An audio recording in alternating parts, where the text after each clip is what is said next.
ngane sherifu ko ran yini ngade andi jeka fara nyanga ngalame ani wuli ka joke kana anga kursi premier la ambe mo min krefe sisa abena to ni a joro fay joro min bala abo fene fay makoro ini yantuma vieble ani wula isra bi adjaran kosobe ni ko to ni jamu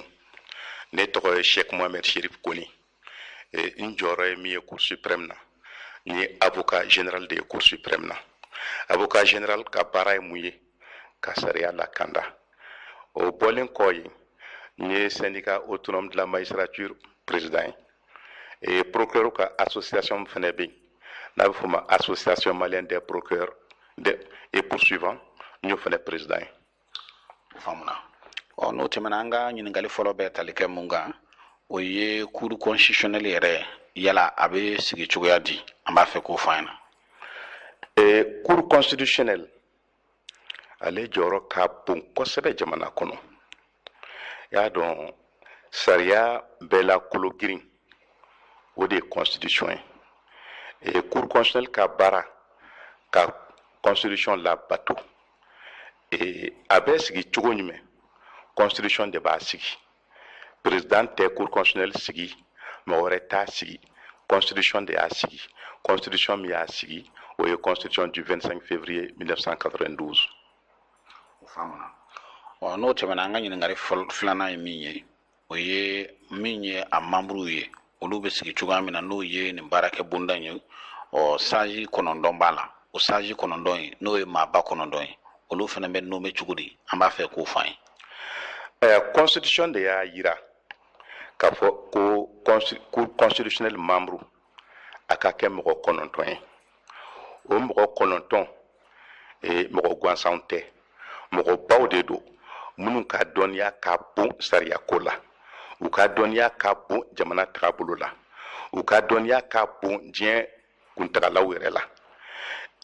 mo kononton de besigi mo saba président de la République au Bosigi. Mogo Saba, président de l'Assemblée nationale au Souganti. Atom Mogo Saba, Conseil supérieur de la magistrature au Souganti. Aya président be Mogo Munu Souganti. Au Beka Fochogomina.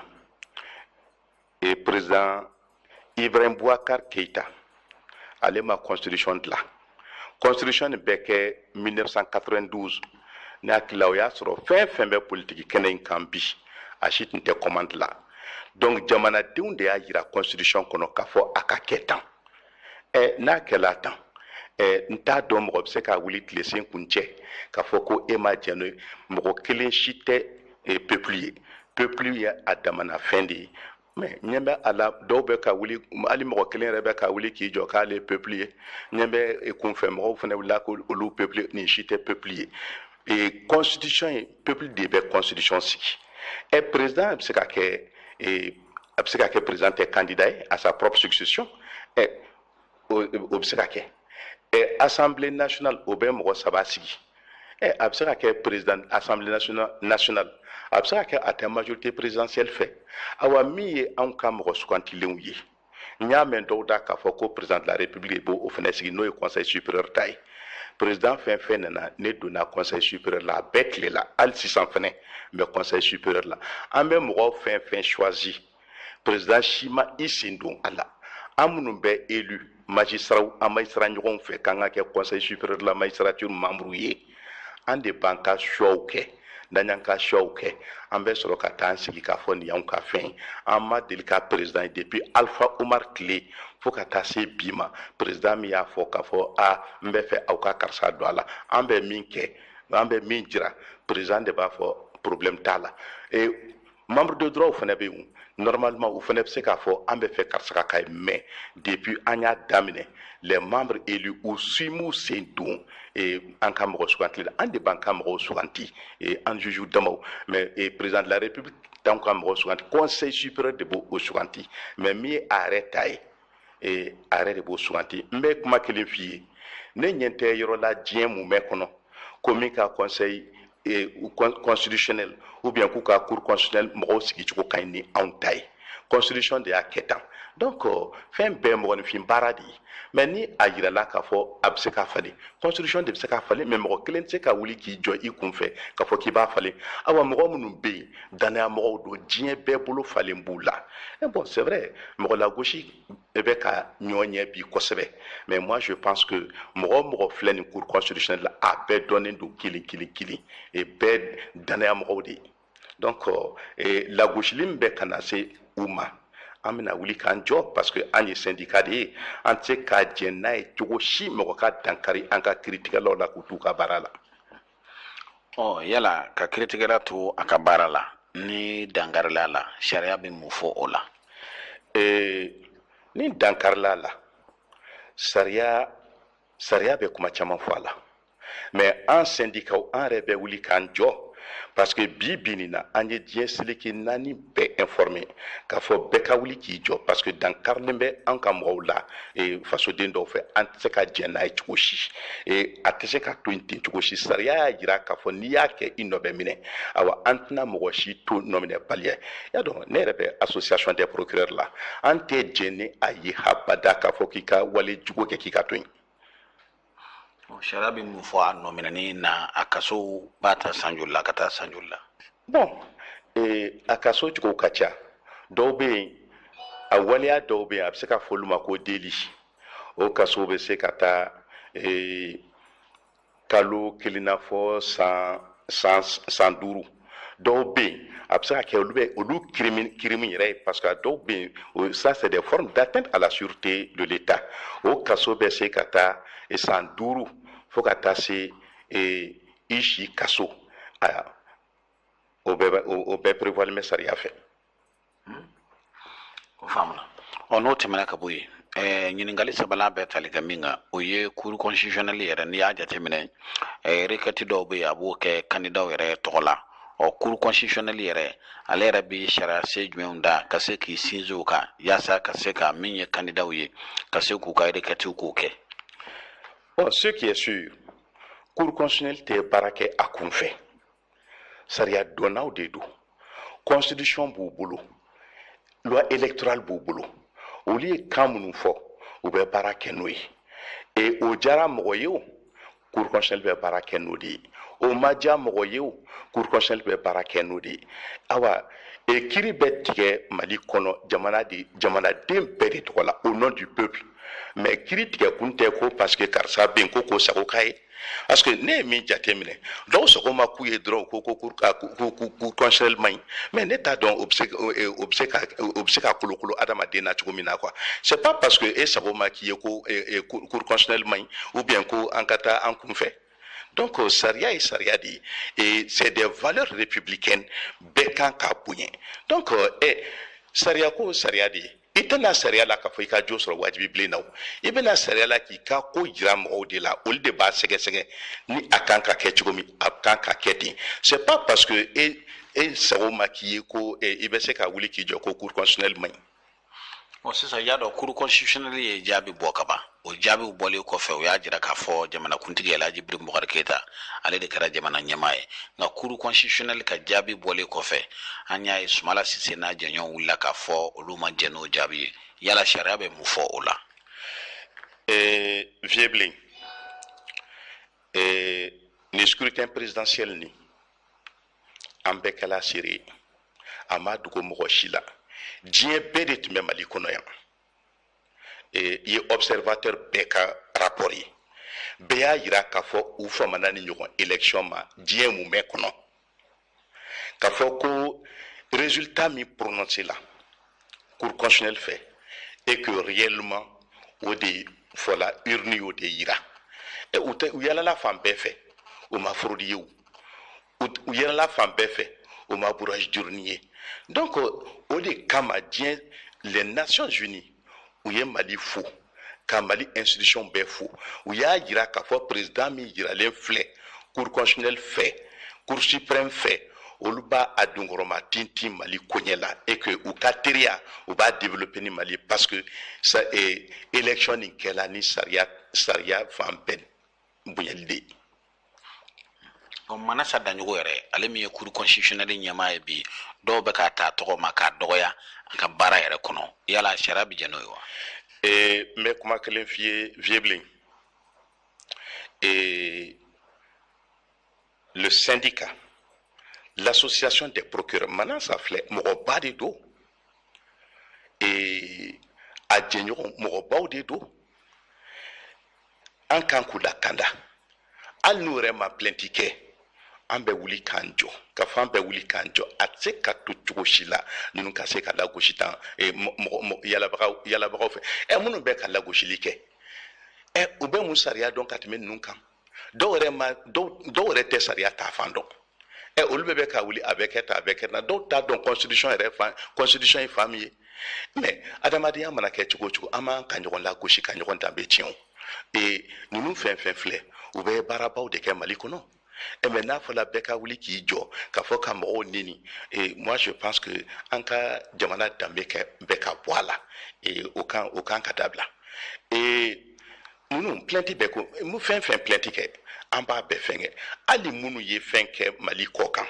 u bɛɛ tɛ k'a fɔ ko u bɛ mali kɔ kan fɛn tɛ se k'u sɔrɔ n b'a f'i ye vieux bilen olu de ta ka nɔgɔn ni bɛɛ ta ye n'an ma se k'u extrader ka na an bɛ taa plainte kɛ faransiw kama parce que u bɛ ka kɛwale minnu kɛ faransi sariya b'a bɛɛ kɔn donc hali n'an taara plainte k'u kan ye est ce que b'a dɔn an bɛ cogo bɛ k'a la mali kana se k'u poursuit mais minnu ye ko kɛ faransi an bɛ se ka taa plainte k'u kan faransi an tɛ se ka jɛn n'a ye cogo si dan ka kari kiiritigɛlaw la ni cogo la surtout don min an b'a la i da sera u bɛ ka mankutu tiɲɛ minnu kɛ jango faransi yɛrɛ i bɛ kuma in fɛn o fɛn mɛn i b'a sɔrɔ a bɛ bɔ yen burujalen minnu bɛ ka kɛ ani dɔgɔyalima minnu bɛ ka kɛ réseaux sociaux sanfɛ aw minnu ye kiiritigɛlaw ye a bɛna fɛɛrɛ jumɛn sɔrɔ o la bon réseaux sociaux ne kɔni fɛ nafa b'a la parce que fɛn minnu bɛ kɛ réseaux sociaux kama n'i taara kuma a la n'i ye dɔgɔyaliw kɛ i nɔ bɛ se ka minɛ a la mais u bɛ se ka information fana di là donc réseaux sociaux ko bon a inconvénient bɛ yen a nafa bɛ yen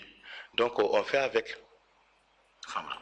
o y'a dɔn i da sera hali faransi yɛrɛ ma an y'a ye maliden dɔ wulila ka taa faransi minisiriso min bɛ yen n'o bɛ faransi ni jamana wɛrɛ cɛw koɲɛ ɲɛnabɔli ma ka taa yen daminɛ ka mali ka jamana kuntigi k'o sabakɔrɔ dɔgɔya u ka dɔgɔlima yɛrɛ sera faransi jamana ɲɛmɔgɔ ma o ma bɔ kɔnsila min bɛ yen u taara ka taa yen daminɛ faransi polisiw taar'u koli gazi kɔni fiyɛr'u kan kosɛbɛ o bɛɛ sɔrɔla mun nɔfɛ cour constitutionnel ka jaabi bɔlen kɔfɛ k'olu ma jɛ ni o ye u b'o dɔgɔyalima la yala aw minnu ye mali kɔnɔ kiiritigɛlaw bɛ sariya tigilamaw ye aw ye yala ni faransi kiiritigɛlaw fana bolo bɛ ɲɔgɔn bolo ka se k'o kiiriw tigɛ wa nin kiiriw tigɛli tɛ problème foyi ye mali ye jamana souverain de ye o n'i ye dankari faso la même i ka taa kow kɛ minnu bɛ se ka jamana kunna sulu ka kumaw fɔ minnu bɛ se ka jamana kunna sulu min man kan plainte bɛ se ka k'i kama parce que ça c'est des atteintes au crédit de l'État donc foyi tɛ mali bali k'a ka plainte kɛ ka don devant les juridictions françaises ni mɔgɔ filɛ nin bɛɛ bɛ se ka nɔ minɛ i bɛ se ka taa jamanakuntigiw dɔgɔya cogo jumɛn na i ka jamanakuntigi mana kɛ mɔgɔ ye n'i y'a dɔgɔya c'est comme i ka jamana lagosi ne yɛrɛ fɛ o tɛ ko kɛta ye mais an bɛna fu bɛɛ sira la n kɔni t'a dɔn n'u ye fɔ mali la o mali kungo ye mais u bɛ ka fɛn minnu fɔ an ka sariyatigiw kɔni na an syndicat an b'an jɔ n'o ye a ka kan mali yɛrɛ k'i jɔ ka wuli yɛrɛ de dankari min kɛlen b'a la mɔgɔw fɛ a kɛla mali kɔnɔ a kɛla mali kɔ kan ka wuli ka fu siri a la parce que personne n'est au-dessus de la loi faransi tɛ se ka a kolokolo la parce que faransi yɛrɛ tɛ jɛ n'a ye cogo si faransi denw ka wuli ka taa u ka institution dɔgɔya k'u ka président dɔgɔya u tɛ jɛ n'a ye cogo si maliyɛnw fana ka t'u sigi faransi dugukolo kan ka taa an ka mɔgɔw dɔgɔya ka jamana dɔgɔya ka jamana lagosi k'a don miseli wo fɛ diɲɛ bɛɛ ko fɛn min ɲɛna mɔgɔ dama dama bɛ se ka wuli cogo jumɛn k'a fɔ ko a donna tan a bɔra tan mɔgɔ tɛ mɔgɔ sago kama c'est le peuple qui triomphe c'est le peuple qui prime. Sherifu kɔnɔ o faamuna an ka ɲininkali naani n'a bɛ tali kɛ min kan o ye jalaki talen don bi cour suprême yɛrɛ kan k'o ye Elhaji Ibrahim Boubacar Keita sigi président min n'a taara démocratie yɛrɛ kɔnɔ k'a sigi jamana ɲɛmɔgɔ yɛrɛ la u tɛ kalo tile 12 2018 o waati kelen de la fɛnɛ min ye ko magistrat k'olu bɛ grève la u ye jalaki ta k'a bi cour suprême yɛrɛ kan i bɛ mun sɔrɔ ka fɔ an ye. mais cour suprême y'a sigi constitution de ko cour suprême ba k'a sigi cour suprême y'a sigi ni sariya de ye mɔgɔ tɛna se k'o bɔ o cogo la ni cour suprême y'i sigi c'est comme diɲɛ bɛɛ de y'i sigi diɲɛ bɛɛ ka danaya bɛ cour suprême kan olu de y'a sigi diɲɛ bɛɛ tun bɛ Ibrahim Boubacar ka prestation de serment kɛyɔrɔ la diɲɛ bɛɛ y'a félicité diɲɛ bɛɛ tɛ se ka mɔgɔ félicité k'a fɔ tant que a ko kɛcogo ma ɲɛ o parce que bɛɛ y'a seereya k'a sɛmɛntiya k'a fɔ Mali élection nin kɛcogo ɲɛna o de la diɲɛ bɛɛ wulila k'a fɔ k'a ka ɲi sinon n'a fɔra ko fiyɛ fitinin donna a la diɲɛ b'a fɔ nin yɔrɔ nin donna a la recommandation kelen pe min kɛra o ye kɔrɔ o kɛla k'a fɔ fɛɛrɛ ka kɛ jama bɛ se ka voter cogo min na taux de participation bɛ se ka caya cogo min o nin tɛ Mali kelen kunko ye o ye diɲɛ bɛɛ de kunko ye élection ko la recommandation kelen pe min kɛra Mali la o dun kɛla diɲɛ fan bɛɛ la donc félicitations ba minnu cila Mali ma ni ɲɔgɔn ma ci mɔgɔ ma donc cour suprême ye a sigi ka serment reçoit et c'est tout à fait normal ni cour constitutionnelle y'a yira k'a fɔ nin de kɛla président ye cour suprême b'a fɔ nin de bɛ sigi ka kɛ président ye donc problème foyi t'o yɔrɔ la mais k'a fɔ ko magistrats ka grève a tɛ cour suprême ɲɛ sira la i yɛrɛ ɲɛ bɛ cour suprême mɔgɔw bɛɛ bɛ baara la cour constitutionnelle mɔgɔw bɛɛ bɛ baara la bon grève ye droit ye baara fana ye droit ye donc cour suprême kɔni b'a ka baara la. n'o tɛmɛna ka bɔ ɲininkali 5nan min ye requête minnu bɛ yen ni Sumala Sise ni ale ye candidat malheureux n'a y'o bila ayiwa an bɛ don min na komi bi yala ayiwa o requête minnu ni Sumala Sise y'o bila nafa b'a la wa. bon n tɛ fɛ ka mɔgɔ ta a tɔgɔ ma requête ko ninnu min ka di mɔgɔninfin ye i b'a kɛ k'a fɔ min ka di mɔgɔninfin ye i b'a kɛ i mana requête bila ani jaabi min ka kan o jaabi bɛ d'i ma mais k'a fɔ ko k'a segin ni élection in kɔni kan Ibrahim Boubacar ka présidenya kɔni kan ni sen kan o y'o bannen pewu. o faamuna ɲininkali kɔni 6nan waati jumɛn de an bɛ se ka wuli min ye cour suprême yɛrɛ ye élection kɔnɔna na k'a fɔ ayiwa ko an b'ale saisir o bɛ se ka kɛ waati jumɛn. Cour suprême ni sariya so ka di i bɛ taa i ka papier bila yen kɛ papier dɔw bɛ yen donkun yɛrɛ t'u la cour constitutionnelle bɛ yen cour suprême bɛ yen cour suprême tɛ cour constitutionnelle ka juger cogo si donc cour suprême ka baara fan si tɛ a yamaruya ko a ka cour constitutionnelle ka fɛn juger o tɛ anw ka baara ye. bon o kɔni y'a bila ka na n t'a dɔn jaabi min na d'u ma komi ne yɛrɛ tɛ kiiritigɛla ye ne kɔni ye avocat général ye donc minnu bɛ kiiri tigɛ o ye président de la cour suprême a n'a ka conseiller olu de bɛ kiiri tigɛ donc an bɛ se k'a ɲininka an hakilinata min ye an b'o fɔ a la donc mais ne yɛrɛ kɔni fɛ a papier minnu bɛ yan a tɛ foyi bali président sigi nin na serment ma prêté e yɛrɛ ɲɛna wa sanu chaîne ma don a kana i ɲɛna wa o donna jɔn kana mais jamana kelen kɔnɔ république kɔnɔ mɔgɔ 2 tɛ yen président kelen pe de bɛ yen donc ni mɔgɔ wɛrɛ min ko k'i ye président ye cogo min ka di i b'o fɔ mais i tɛna se ka ordre public perturber parce que le président qui est élu pouvoir bɛɛ b'ale de bolo pour ka autorité restaurer l'autorité de l'État parce que jamana tɛ se ka kɛ bɛɛ k'i sago kɛ ne taara sisan ka fɛngɛ kɛ k'a fɔ ko n fana ye président ye dun ka mɔgɔw wele k'a fɔ n ye président ye ne de ye président. candidat 24 bɛɛ tun k'a fɔ k'u ye président. candidat mɔgɔ 24 va k'i ye président ye an bɛ taa min voilà donc candidat mɔgɔ 24 mɔgɔ kelen de bɛ kɛ président ye donc ne yɛrɛ fɛ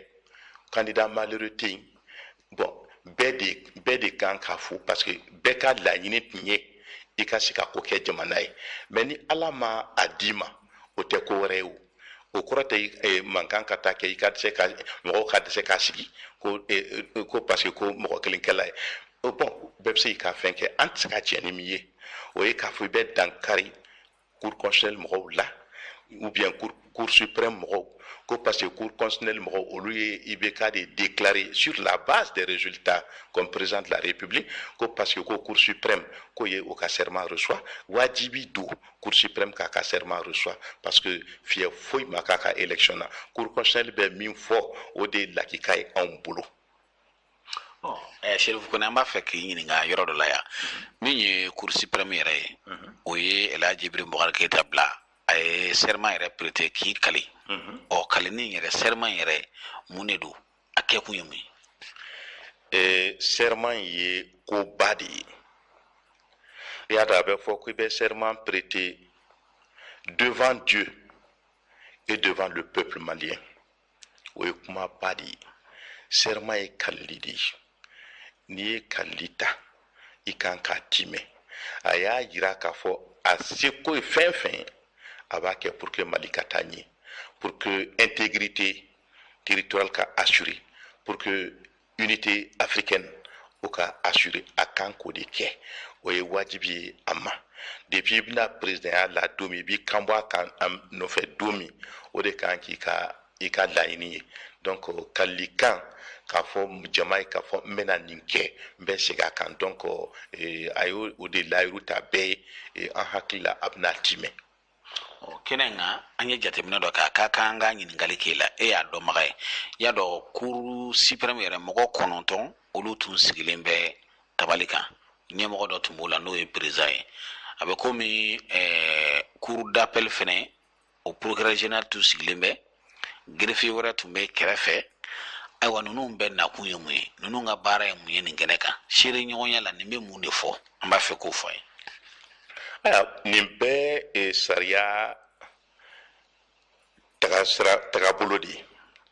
i y'a dɔn minnu tun bɛ ɲɛfɛ olu de a kotigiw ye o ye président de la cour suprême ani a ka conseiller o conseiller ninnu na i y'a dɔn cour suprême na section 3 de bɛ yan section judiciaire section administrative ani section des comptes donc o mɔgɔ o président saba bɛɛ sigilen tun bɛ président kɔrɔ o tɛ mɔgɔ 4 ye bon maintenant section tɔ ninnu u fana ka mɔgɔ 2 tun bɛ yen donc section bɛɛ mɔgɔ 3 de tun bɛ yen donc président yɛrɛ ale section judiciaire ye ka fara o mɔgɔ 3 kan section administrative mɔgɔ 3 section des comptes mɔgɔ 3 donc o de mɔgɔ 9 i y'o de ye ɲɛfɛ muso min ye kalanni kɛ o ye greffier sariya so si tɛ se ka baara kɛ ni greffier tɛ yen o de bɛ a sɛmɛntiya k'a fɔ nin kɛla ɲɛna o de b'a bɛɛ consigner k'a fɔ nin bɛɛ kɛra i m'a ye fɛnkɛ kɛla min kɛ a ye kalan kɛ a tilala min kɛ a taara papier di président de la cour ma k'a fɔ k'a signer donc o b'o signer i ye min ye fan dɔ nin fɛ cour d'appel procureur général tɛ cour suprême procureur général de don ale fana jɔyɔrɔ ka bon kosɛbɛ i y'a dɔn procureur ale ka baara ka jama représenter il défend les intérêts de la République ale de bɛ kuma société bɛɛ tɔgɔ la ale mana min fɔ o ye i n'a fɔ société bɛɛ de y'o fɔ wajibi ale de ka kɛ yen société kan ka kuma min fɔ k'a fɔ président ye ale de b'o fɔ ale de kan k'a yira k'a fɔ élection min kɛra tan a kɛcogo ɲuman na o bɛ a yamaruya président de la cour a ka président de la république a k'a ka serment reçoit k'a bila ka taa ka baara la o de la b'o kɛ et que je requiers qu'il vous plaise recevoir le serment du président et le renvoyer à l'exercice de fonction voilà donc a b'a tila k'a fɔ fɛn fɛn kɛra tan a bɛɛ ka sɛbɛn greffier fɛ greffier b'o bɛɛ sɛbɛn o papier nin bɛɛ de bɛ bila arrêt bɛ bila yan donc a bɛ se k'a filɛ ni a kan ka ni a filɛ wagati sera n'a ko ni ko kɛra o serment papier de bɛna ta k'a filɛ n'a se k'a fɔ président ni serment prêté la nin don in a copie bɛ di président yɛrɛ fana ma i ye serment prêté i kalin de la tan a bɛ d'a ma voilà donc cour suprême procureur général de tun don cour d'appel ta tɛ. faamuna i y'a dɔn drapeau donna kana fɛnɛ drapeau in kɔrɔ jumɛn b'o la. drapeau e kɔni Mali ka fɔ drapeau Mali hali ni i mana taa diɲɛ fan fan i mana vert jaune rouge kɔni ye i b'a dɔn ko ye Mali. Voilà, donc ça c'est le symbole c'est le symbole, c'est la représentante du Mali, vert jaune rouge, ou bien o de ma don a kana est-ce que dɔwɛrɛ donna a kana. Voilà, donc vert jaune rouge o ye Mali drapeau de ye. O faamuna. Sherifu Kone n'o tɛmɛna ka bɔ yen ɲininkali 7 bɛ tali kɛ min na o ye Cour suprême ka nin jaabi kɔfɛ Mali ka Cour suprême yala kiribulon wɛrɛw bɛ yen minnu bɛ se ka ayiwa fɛn wɛrɛ fɔ nin ko la i n'a fɔ an kɛrɛfɛ jamanaw na sous région international ni ayiwa maa minnu murutilen bɛ bi komi tɔgɔ in fɔli man di nka wajibi don n'o ye Sumala Sise n'a jɛɲɔgɔnw ye n'o bɛ se ka wuli ka se yen n'o bɛ se ka Cour suprême fana ka jaabi bɔ a ma walima k'u wajibiya k'u sigi k'o baara in na wa. Vieux bilen i komi sariya ko don mɔgɔ kelen tɛ fɛn bɛɛ dɔn fɛn nin kɛlen bɛ min mana diya min ye u b'o fɔ sinon ɲɛ tɛ kiiritigɛso la diɲɛ mun mɛn kɔnɔ min bɛ se ka n'i jɔ ko Mali Cour suprême ye kiiri min tigɛ ko o kiiri man ɲi o tɛ yen ko an ye min fɔ ko président de la Cour suprême ye min fɔ kun tarata don ko man ka kɛ ɲɛ tɛ o yɔrɔ la quoi o kiiri bon tɛ diɲɛ mun mɛn kɔnɔ. Donc an ye peuple souverain de ye an bɛ taa an yɛrɛ di jɔ ma o kan o k'o fana ka taa ka kiiri tigɛ mais komi n y'a f'i ye cogo min o jɔnyɔrɔ la ye komi n y'a fɔ cogo min sariya ko mɔgɔ kelen dɔn ko t'a ye i bɛ se k'a fili mais n ma deli k'a mɛn k'a fɔ k'o bɛ se ka kɛ an yɛrɛ bɛ se ka jɛ n'o ye cogo di c'est vrai an tɛ politique la mais Mali souveraineté ko an bɛɛ kan ka sa o nɔfɛ donc n'i ko i bɛ maga o la an bɛ wuli n'u taara n'a ye diɲɛ fan min fɛ o foyi tɛ ne bali ka taa n jɔ k'a fɔ an tɛ jɛn n'a ye a bɛ dankari an ka souveraineté la a tɛ se ka kɛ yɛrɛ o yɛrɛ k'a filɛ u ka taa diɲɛ fan fan ɲɛ tɛ yɔrɔ la min bɛna fɔ k'i bɛna an Cour suprême wele ko an ye min kɛ ko i bɛ taa segin o kan o tɛ yen ka fɔ o tɛ yen. O faamuna ɲininkali 8 bɛ tali kɛ min na min ye fanga sinamatɔnkulu ɲɛmaa ye honorable Sumala Sise a y'a jɛɲɔgɔn wele k'a f'u ɲɛna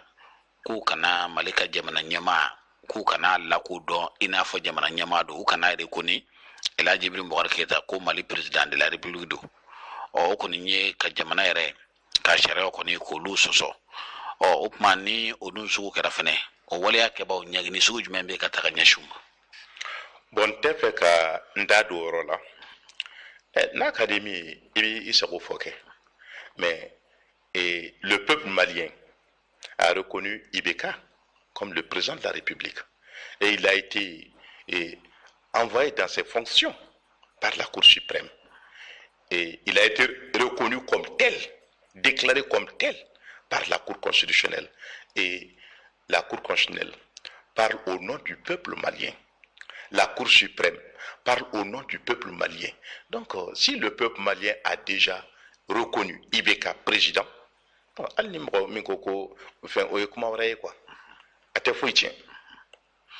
yala dɔw fana b'a la bi ko président ye fila ye IBK sigilen kɔfɛ o kuma in dun aw surunalidonbaw kiiritigɛlaw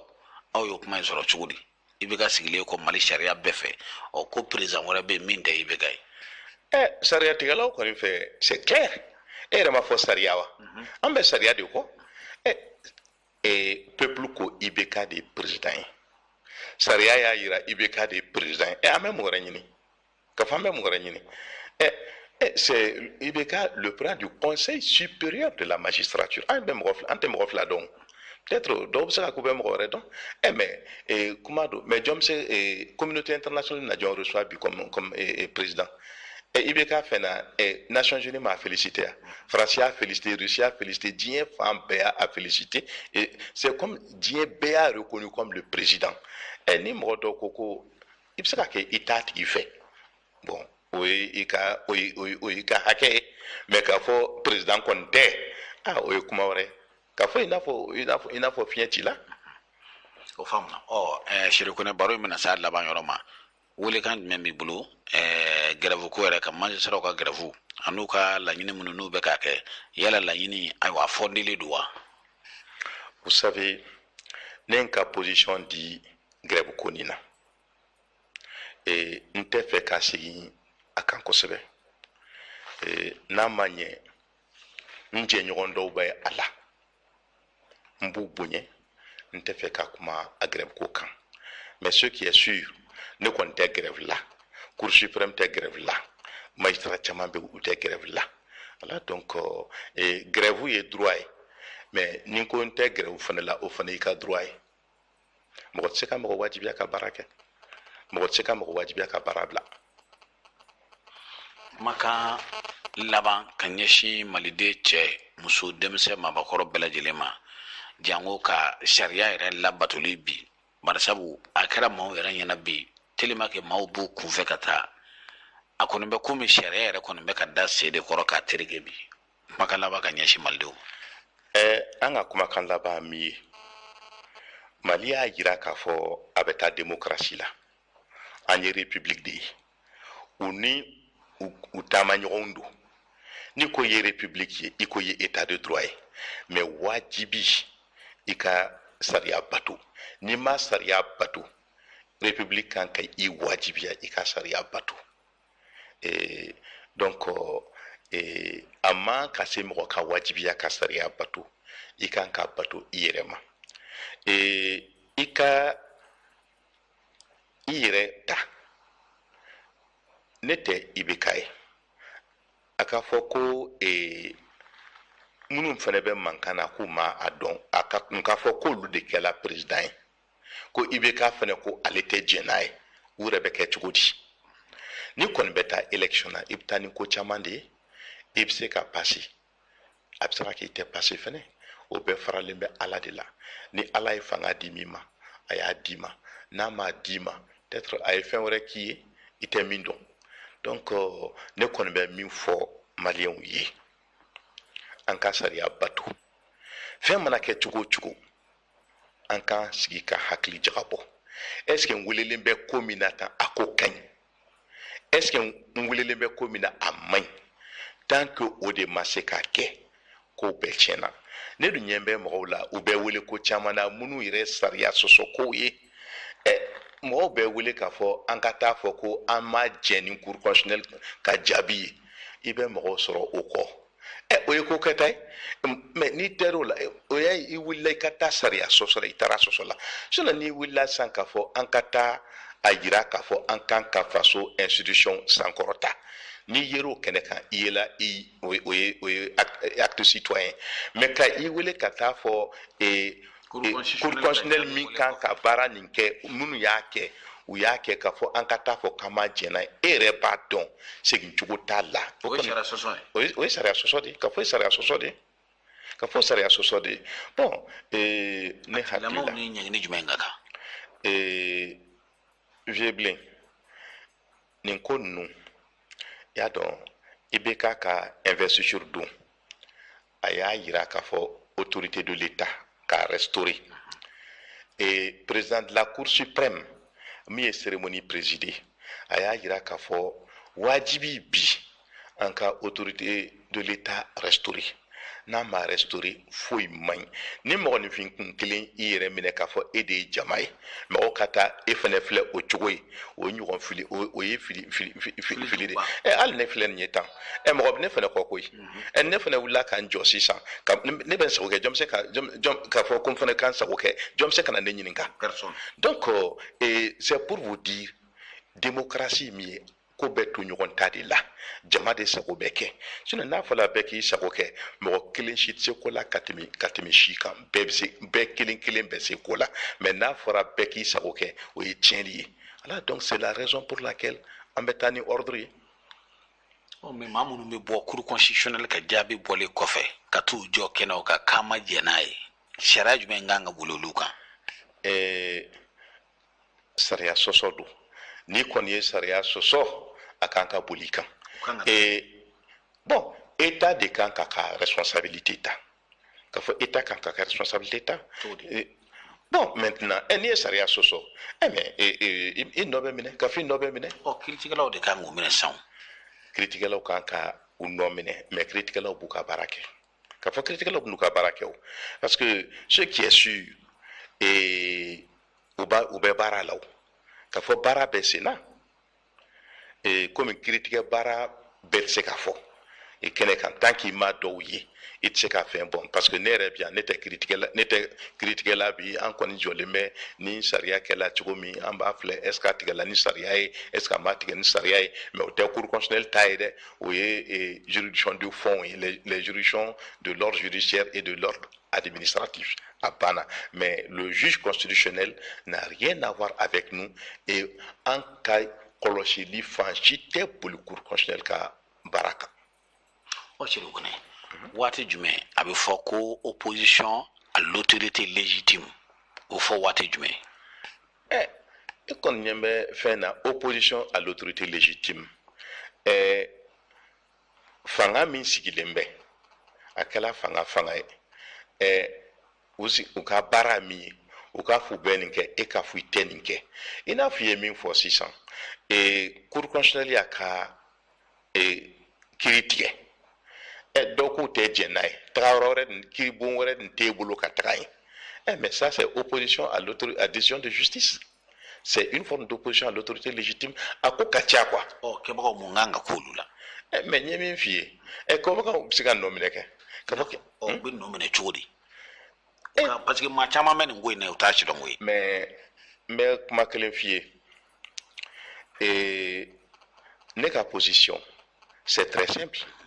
parce que minnu bɛ ka waleya jugu ninnu kɛ tan n'i y'u jateminɛ sariya dɔnnaw don o de ye kojuguba ye ne bɛ se k'a hinɛ min tɛ sariya dɔn k'o to yen fili la mais sariya dɔnna n'o y'a ka responsabilité ta ka taa sariya sɔsɔ ani ɲagini ka kan parce que i bɛ taa mɔgɔ caman sɔrɔ u bɛ mankanw na u ye jamana tɔgɔ tiɲɛ jamana kɔ kan diɲɛ fan 12 diɲɛ fan 14 bɛɛ fɛ awa i bɛ taa sɔrɔ n'i y'a mɔgɔ yɛrɛ dɔw ta olu de fɛn tɛ yen faso ma min k'u ye u bilala place ɲumanbaw la u ye avantage bɛɛ sɔrɔ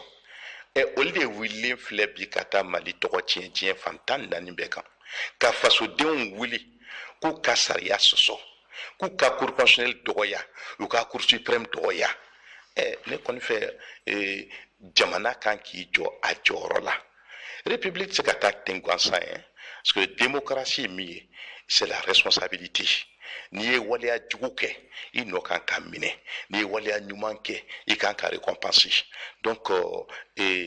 quand je vois dɔw bɛ yen mɔgɔ dɔw bɛ yen u bɛ ko ni fitininw kɛ an bɛ girin k'u minɛ k'u lataa kaso la fɛn ko fitininw na ninnu dun ye kojugubaw de ye minnu bɛ dankari république la minnu bɛ dankari an ka jamana yɛrɛ danbe la foyi tɛ ka bɔ o la foyi tɛ ka bɔ o la o de kan ka dabila fɛn kan ka bɔ a la ka fɔ fɛn kan ka bɔ a la et je sais que fɛn bɛ bɔ a la fɛn bɛ bɔ a la waati jumɛn bon comme bɛɛ n'i ka baara don ne tɛ o baara la mais je sais que fɛn kan ka bɔ a la ka fɔ fɛn kan ka bɔ a la parce que association des procureurs o tɛ se k'a jɛ n'a ye cogo si ko fɛn kana bɔ nin na parce que association des procureurs k'o min ye i mana waleya i mana sariya sɔsɔ i mana kɛ mɔgɔ sugu o sugu ye i nɔ k'a minɛ i mana kɛ diɲɛ fan fan i nɔ k'a minɛ association des procureurs dun minnu bɛ na nɔminɛli kɛ ni nɔminɛli kɛra an b'u nɔminɛlikɛlaw dɛmɛ u ka baara la i bɛ kɛ diɲɛ fan fan an bɛ se k'i lana o layiru talan ye o parce que depuis fɛn kɛla an fana ka fɛn bɛɛ diɲɛ fan 14 bɛɛ fɛ o association des procureurs en France et dans la francophonie. Il y a l'association internationale des procureurs et poursuivants francophones. Donc ça c'est dans le cadre de la francophonie. Et Dien Fan Befe, il y a l'association internationale des procureurs et poursuivants en beka tabolo de killing. Ke wale jugu qui manque à toi shila. Et quel que soit ce qui va se passer, nous on va exiger à ce que poursuite kake. Min kan ka min kɛ i b'o kɛ je sais que politique mɔgɔw bɛna fɔ u bɛna ko fuguri da u kan mais an ka sira tɛ politique sira la an ka sira bɛ sariya de la sariya tɛ se ka boli fantan kan ka dɔ to yen ko parce que i bɛ nin position na ko sariya tɛ boli kan n'o tant qu'o ma dabila an tɛ taa ɲɛ i mana kɛ mɔgɔ sugu sugu ye n'i ka responsabilité ta ka sariya sɔsɔ ka ni dankari wale kɛ i nɔ kan ka minɛ i mana kɛ mɔgɔ sugu sugu ye hali ni i kɛra président de la république n'i ye dankari wale kɛ i nɔ kan ka minɛ donc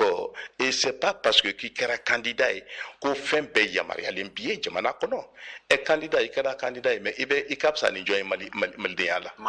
i ma fisa ni maa si ye bɛɛ de ye kelen ye i kɛra président de la république i ka fisa ni maliyɛn jumɛn ye danbetigiya la ala de y'a d'i ma maliyɛnw de y'a d'i ma voilà donc mɔgɔninfin i mana kɛ position na i k'a bila i kunna k'a fɔ i ni bɛɛ de ye kelen ye mais ka taa yira k'a fɔ e ni mɔgɔ tɔw tɛ kelen ye sariya tigɛla n tɛ jɛn n'a ye e bɛ fɛ ka mun wɛrɛ kɛ hali ni mɔgɔ fila bilala ɲɔgɔn na n'aw taara sariyaso la mais bɛɛ de jo b'a la wa n ko jo bɛ di kelen de ma ni min jo tɛ min bolo n'o ko a tɛ jɛn n'a ye i nɔ tɛ minɛ ko pour opposition à l'autorité légitime voilà donc c'est la même chose donc bilen n bɛ se ka min f'i ye o kɔni ye nin ye fɔlɔ mais n yɛrɛ fɛnɛ journaliste caman ye wele n bɛna interview d'u ma fɛn caman kan peut-être n t'a dɔn n'i bɛna k'a kɛnɛ kan mais an fɛnɛ t'an bolo courager ka mɔgɔw to ka taa dankari an ka cour suprême na u ka taa dankari an ka cour constitutionnelle la k'u to ka baara la diɲɛ bɛɛ k'u ka baara ka ɲi président de la cour suprême prestation don a ye ladilikan minnu fɔ i yɛrɛ kɔni b'a dɔn a ye kumakan ɲɛnamaw gansan de fɔ an bɛ se k'a bila an kunna k'a fɔ o bɛɛ kɔfɛ dɔw bɛ se ka wuli k'u jɔ ka taa fɛ ko cour suprême ye baara jugu kɛ ko parce que a ye serment reçoit n'i ye cour constitutionnelle fɛnɛ ye a bɛ résultat proclamé don min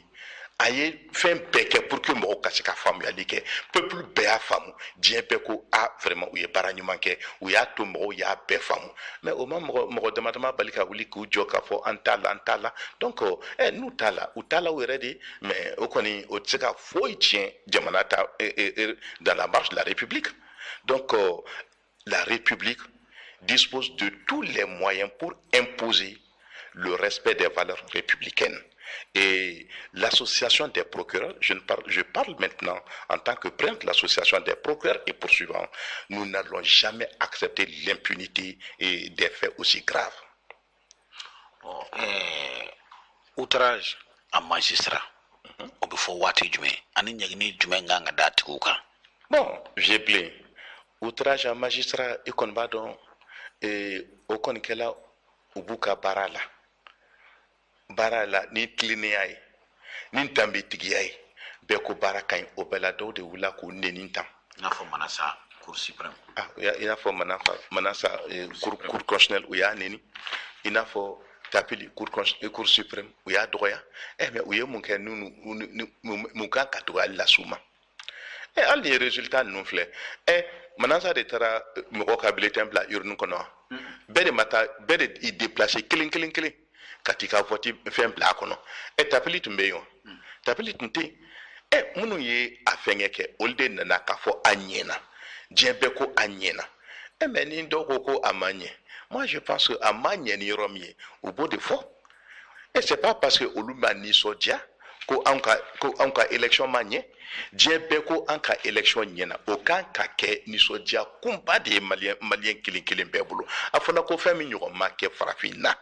ko mɔgɔ si sigilen tun tɛ n'a ye mali n'a ka nin situation nin k'a fɔ ka élection kɛ nin cogo nin na tan dɔw yɛrɛ ko ko la performance du Mali c'est du miracle maliyɛnw m'a fɔ étranger spécialistes de y'a fɔ experts de y'a fɔ observateurs de y'a fɔ mais moi je pense an kunkɔrɔta ko an ka démocratie victoire fɔlen an ye an yɛrɛ man ko o kɛ an yɛrɛ lagosi kun ye cogo si la. On yɔrɔ outrage à magistrat infra ɲagini do o tigiw kan ka ɲagi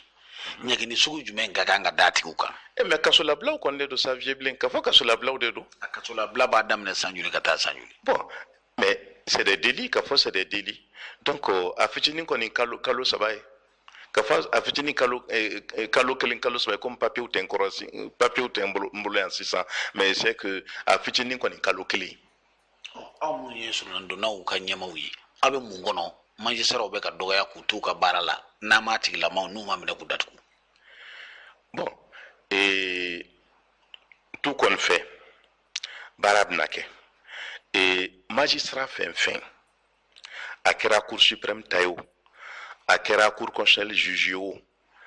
a kɛra cour d'appel ta ye o a kɛla juridiction ye an tɛna jɛ n'a ye bilen habada mɔgɔw ka wuli ka dankari kɛ kiiritigɛlaw la tuguni c'est vrai dɔw yɛrɛ bɛ wuli carrément ka ninnu kɛ bon y'a dɔn n'a fɔra e b'i ka baara la sisan mɔgɔw ka wuli k'i neni kun yɛrɛ t'i la k'i danbe tiɲɛ k'i lagosi fu ko parce que olu nisɔngoyalen don ou bien ko bɛ se kumalankolon fɔ la parce que a kɛlen don ye sisan e yɛrɛ ɲɛ bɛ bɛɛ girinnen bɛ minnu bɛ se kumalankolon fɔ la k'olu gɛrɛ yɛrɛ la o tɛ jamana taabolo ye mɔgɔ bɛ kumalankolon fɔ mɔgɔ sɛbɛn man k'o gɛrɛ yɛrɛ la donc kumalankolon fɔ o tɛ Mali danbe ye ni kɔni ye ko turulen kunjugu kan kumalankolon fɔ la jɔn b'o ta k'o kɛ k'a fɔ ko o de kan ka jamana latilen kumalankolon fɔ la bɛ se ka jɔn bila sira ɲuman kan a k'a yɛrɛ bila sira ɲuman kan fɛn bɛ kumalankolon fɔ la n t'a dɔn u bɛ min dɔn sariya la ni kiiritigɛlaw t'o dɔn ye dɔw yɛrɛ ma foyi kɛ sariya tigɛ la an ye dɔw ye u tala k'u bɛ kɛ juge ye u tala k'u bɛ kɛ avocat ye u si ma se ka passer dɔw yɛrɛ 3 de moyens de sɔrɔ a fɔlaw tɛ se ka kɛ olu de bɛ dugu kɔnɔ bi k'a fɔ ko olu de bɛ sariya dɔn y'a dɔn a kɛla tiɲɛni kɔni ye sariya yɛrɛ dɔnbaw sigilen ɲɛna fɛnɛ u bɛ ka sariya ta ka turuturu a kun kan aw yɛrɛ tulo b'a la an tulo b'a la mais ce qui est sûr syndicat ka baara bɛ yen syndicat ka baara bɛ yen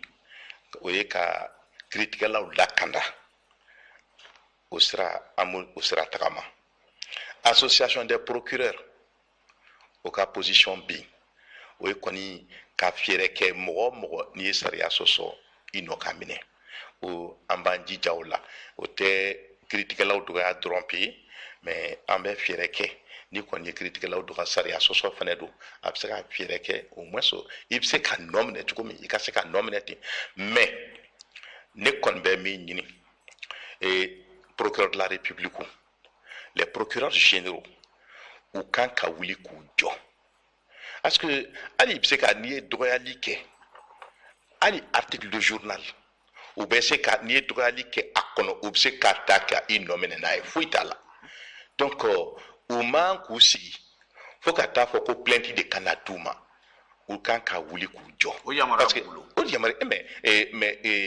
le parquet c'est la magistrature sur pied chargée de la poursuite des infractions donc plainte nana d'i ma o plainte mana d'i ma o i kan ka wuli k'i jɔ ka kojugukɛlaw nɔ minɛ wajibi plainte ka d'i ma minnu na o ko dɔnnen don o tɛ ko bɛrɛ ye o y'a i n'a fɔ adultère ani diffamation voilà donc i tɛ se ka wuli ka mɔgɔ nɔ minɛ k'a sɔrɔ plainte ma d'i ma mais fɛn sariya sɔsɔ ko ninnu ye a bɛɛ la i kan ka wuli hali ni plainte ma d'i ma i b'a fɔ i ka police judiciaire ye a ye nin enquête kɛ aw kana d'u ma n'o kɛra sisan ko caman bɛ ban mais je sais que sariyatigɛlaw fana ɲinɛkɛliw kɔ dɔɔnin moyen t'u si bolo moyen tanya in fana bɛ ka fɛn caman bali mais je sais que a fɔlen bɛ ko ka autorité de l'État restaurer cogo min a tɛ se ka kɛ n'i ma kiiritigɛlaw bila condition bɛɛ la u ka grève in na moyen ko b'o la wa bon grève nin na vieux n ye min f'i ye n tɛ fɛ ka kuma caman fɔ ni grève nin na mais ni ne yɛrɛ ɲininka grève nin a kun tun tɛ wagati man ɲi ne min bɛ ka kuma i fɛ tan ko caman tɛmɛna ani gouvernement cɛ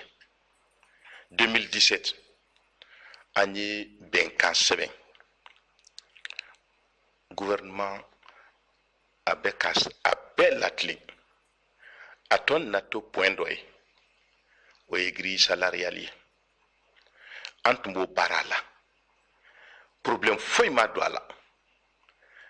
ne t'a dɔn kɔsan na fɛn min taara kɛ ni mɔgɔ caman ko k'i bɛ fɛn tigiya ta des fois dɔw bɛ kɛ tiɲɛli ye problème foyi ma don ne ni gouvernement cɛ hali sini ne ni gouvernement an bɛ kuma la nin fɛn in kan ka fɔ an bɛ kuma la nin fɛn in kan grille salariale gouvernement ma ban ma u ko dama an yɛrɛ tun kan ka baara dɔ kɛ an tun kan k'o baara kɛ k'o d'u ma u ye fɛn fɛn kɛ indemnité de judicature u y'a yira an na k'a fɔ an bɛ o tilancɛ fara o kan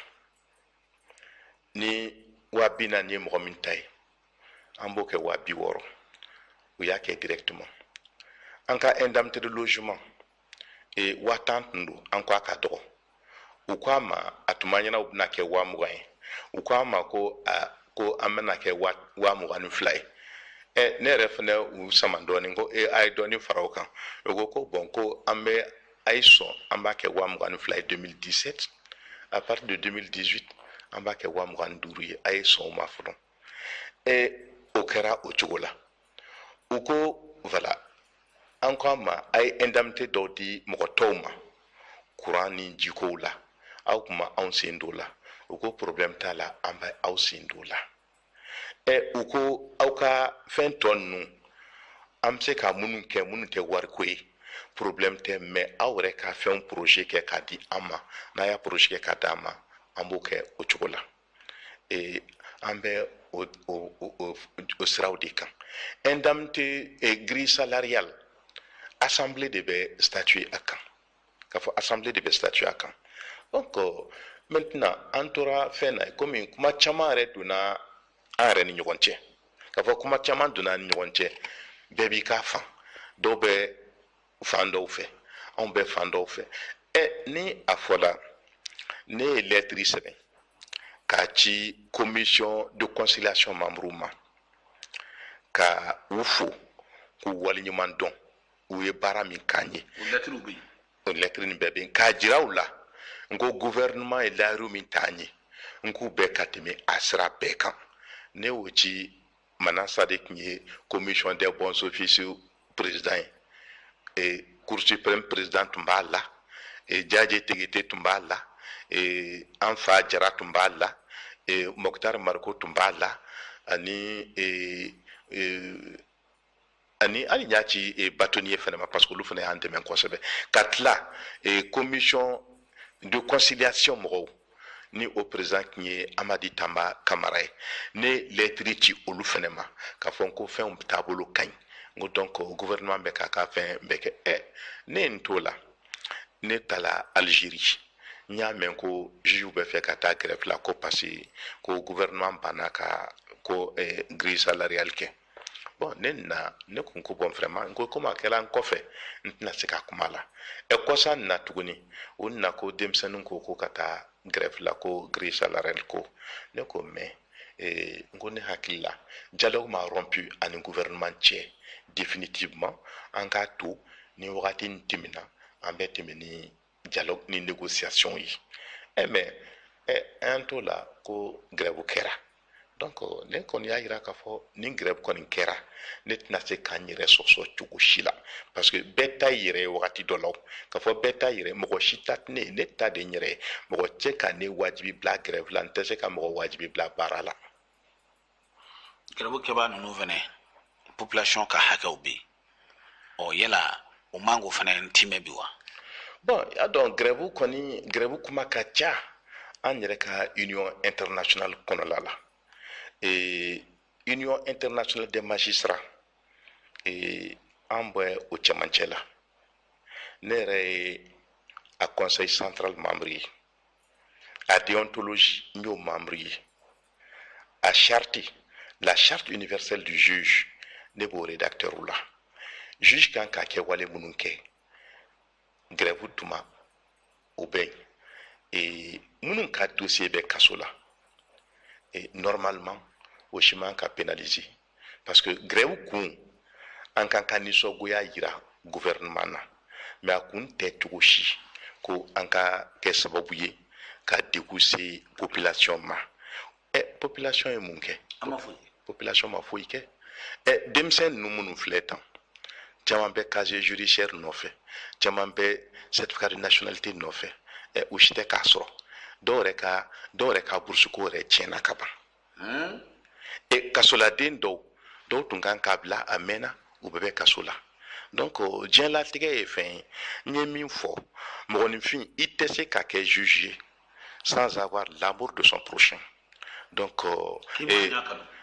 kiri tigɛ fana i b'i kali di i b'i kali ko caman de kan k'a fɔ i b'i kali ko caman kan i ni Ala cɛ tant que i bɛ se ka mɔgɔninfin tɔɲɔ ni ko min ye ni a yamaruyalen tɛ i b'o to yen an ka Union internationale des magistrats jamana caman bɛ yen u tɛ jɛn ni juge ka grève ye o Sénégal b'an kɛrɛfɛ juge tɛ taa grève la yen a jamana tɔw bɛɛ ni juge bɛ taa grève la wajibi bilen i bɛ service minimum observé wajibi bilen dossier minnu bɛ ni mɔgɔw bɛ kaso la i kan ka olu traiter tant que mɔgɔninfin minɛlen bɛ dossier la o man ka to e bolo ko parce que e bɛ grève la bon Mali kɔnɔ i komi nin si ma faranfasiya yan donc kɔni kɛra ko ye an tɛ min si dɔn ye k'a fɔ grève ko nin kɛla ko ye ne yɛrɛ tɛ min si dɔn ye parce que ne ye compte rendu kɛ Union internationale ye u y'a yira k'a fɔ Shérif an ma foyi faamu o ka fɛn na n y'a yira k'a fɔ nin grève ni SAM ka grève tɛ et que entité dɔ de farala ɲɔgɔn kan SAM Sidima ne tun tɛ se ka kuma o tɔgɔ la parce que UIM sariya o bɛ boli ne kan mais n'o tɛ boli juge bɛɛ kan dun ne bɛ se ka taa o imposer mɔgɔ ye k'a fɔ ne tɛ se ka t'o imposer mɔgɔ ye mais ce qui est sûr grève ni a kan ka ban k'a fɔ a kan ka ban hali ni kun b'a la a kan ka ban parce que adamadenw ɲɔni na adamadenw tɔɲɔ na hali juge caman bɛ yen a nege t'u la mɔgɔ hakɛ min ne wele mɔgɔ hakɛ min sera ne ma yan k'a fɔ ko Shérif an bɛ fɛ i ka déclaration kɛ k'a fɔ k'an ka taa baara ta o la an bɛ taa baara ta ne y'a yir'u la k'a fɔ baara bila nin ne m'a fɔ mɔgɔ ka baara bila n t'a fɔ mɔgɔ ka baara ta n'a ka di min ye taga ta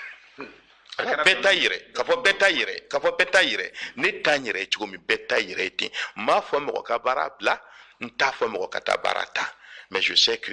le peuple a intérêt à ce que mɔgɔ ka baara ta. Sherifu i ka kumakan laban k'i présenter jama ye tuguni. N tɔgɔ ye Sheikh Mohamed Sherif Kone n somɔgɔw bɛ n wele ko Seguba n ye Kangan Seguba tɔgɔma ne Kangan Seguba tɔgɔma ye k'a fɔ n ye Kangan Seguba tɔgɔma ye voilà donc n bɛ wele o la donc n y'a f'i ye cogo min n ye avocat général ye cour suprême na n ye syndicat autonome de la magistrature n y'o président ye n ye association des procureurs poursuivants président ye an b'i yɛrɛ fo foli b'aw de ye bilen ala k'an bɛn a ɲɔgɔn wɛrɛ ma ok ayiwa an lamɛnbaga cɛ muso denmisɛnnin fara maabakɔrɔ kan nin tun ye avocat général cour d'appel a bɔra ka kɔrɔfɔ minnu lase sisan aw yɛrɛ bɛɛ lajɛlen y'a ka tata ta kɔnɔ sariya sɔsɔ minnu bɛ ka kɛ jamana kɔnɔ bɛ yen kiiritigɛlaw bɛɛ lajɛlen n'u ka baara don procureur de la république bɛ yen procureur général bɛ yen sariya b'olu bolo hali sɛbɛnfura bɛ sɛbɛnfura la ni kunnafoni dilaw y'a sɛbɛn maa dɔ kan article kɔnɔna na k'a fɔ i ye jamana foroba wari dun walima i ye jamana sariya sɔsɔ cogo dɔ la sariya bɛ olu bolo k'i wele k'i minɛ tile 3 k'i datugu k'i sɛgɛsɛgɛ ni tiɲɛ don walima ni ngalon don nka fo bɛɛ de k'a ka baara kɛ jamana kɔnɔ yan sariya sɔsɔ min bɛ senna nin waati na kiiritigɛlaw de ka kan k'u jɔ u jɔyɔrɔ la kiiritigɛlaw filɛ grève min na sisan a da donn'u la sigi ka kuma tigɛ olu ni gouvernement ni ɲɔgɔn cɛ olu fana dara grève la population ka hakɛ dɔw tun kan ka taa kalan na jamana kɔ kan o ko bɛɛ tiɲɛna ala n'olu sababu bi ngo grève ko fana an y'o sɛgɛsɛgɛ k'an bolo da o kisɛ kan juge ka nin grève fanga sinama tɔn n'o ye opposition ye politique mɔgɔw olu fana de donna juge la tulo bɛ kuma na olu fana donna juge la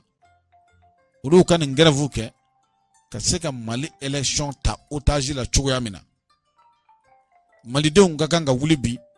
k'u ka hakɛ ɲini kiiritigɛlaw fɛ o kan ka kɛ bi dɛ k'u ka hakɛ ɲini kiiritigɛlaw fɛ bari sabu opposition tu donna olu fana na yasa u ka se ka election ta otage la ne badenw e ka hakɛ ɲini tɔ wa hakɛ min n'i b'a ɲini fɛnɛ gouvernement ma sigi ka kuma tigɛ aw n'u ni ɲɔgɔn cɛ a ɲɛmaw fɛnɛ bɛ yen aw ka wuli ka taa gɛrɛfu la su in na sigi bɛ kɛ nin jɛmu in kan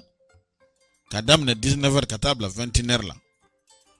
o communiqué b'an bolo yan n bɛna min kɔnɔ kuma lase limanaw ma nka sarala Muhamadu o kuma a k'an bɛn n'Ala sɔnna a ma ntɛnɛn don nka su in na sigi bɛ kɛ nin jɛmu ninnu kan